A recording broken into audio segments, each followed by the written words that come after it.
Let's see how we can create this offset stroke effect in Photoshop using the stroke layer effect.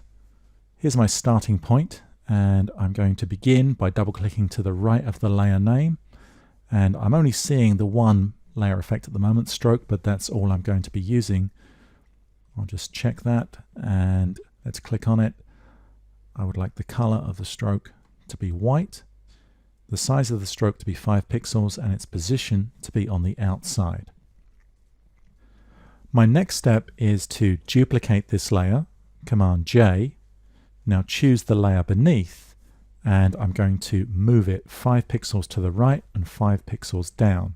So in my Move tool, I'm going to hold the Shift key and press the right arrow to go 5 pixels to the right, and the Shift key and the down arrow to go 5 pixels down. I'll then change the fill opacity of that bottom layer to 0. So we're close to having what we want, but we don't want the stroke of the type and the offset stroke to be touching. So we need to put a barrier, if you like, between them. So I'm going to come to the top layer and add a second stroke. Click on the plus. It is the lower of these two strokes that I need to adjust. So I'll choose that one, and I'm going to change its color to the color of the background. So effectively, it's invisible, but it's sandwiched between the type and the offset stroke. And then I need to increase its size, and I'm going to go up to 10 pixels. Now that may be all you need to do, but when you look closely, you probably will find that there are certain things about this that are not working. And in this case, the A, the stroke is not offset far enough. All the other letters, it's okay, but I also would like to remove parts of that offset stroke on the left-hand side of the letters. So we have two tasks. The first is to sort out the A, and I'm going to do this by coming to the lower of the two type layers and duplicating that.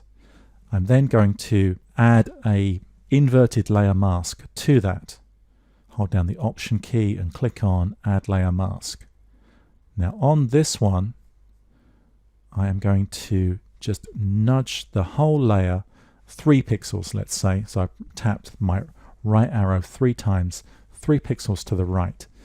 And now I'll choose my brush tool, come to that layer mask, make sure that I'm painting in white, make sure that my brush is a hard-edged brush, and I'm going to just reveal that portion of the stroke.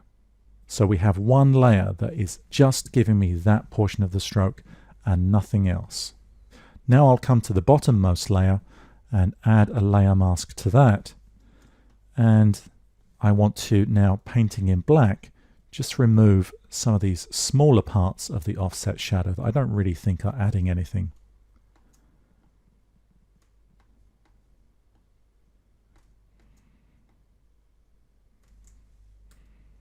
Okay, having done that, I think we can select these two layers, and then from the Layers panel menu, we can merge the layers together. So that's going to rasterize those two type layers, but all we have on that resulting rasterized layer is the offset stroke.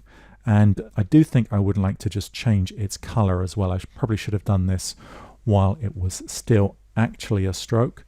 What I'm going to do is come to my color picker. I'm going to sample the color of the background, make that a darker version of the background, and then fill that layer with that darker color. So I'm going to hold down Option and press Delete or Alt and Backspace. But because I want to also preserve the transparency, I'm going to hold the Shift key as well. So Option Shift, Backspace. So there is our offset stroke derived from a stroke layer effect.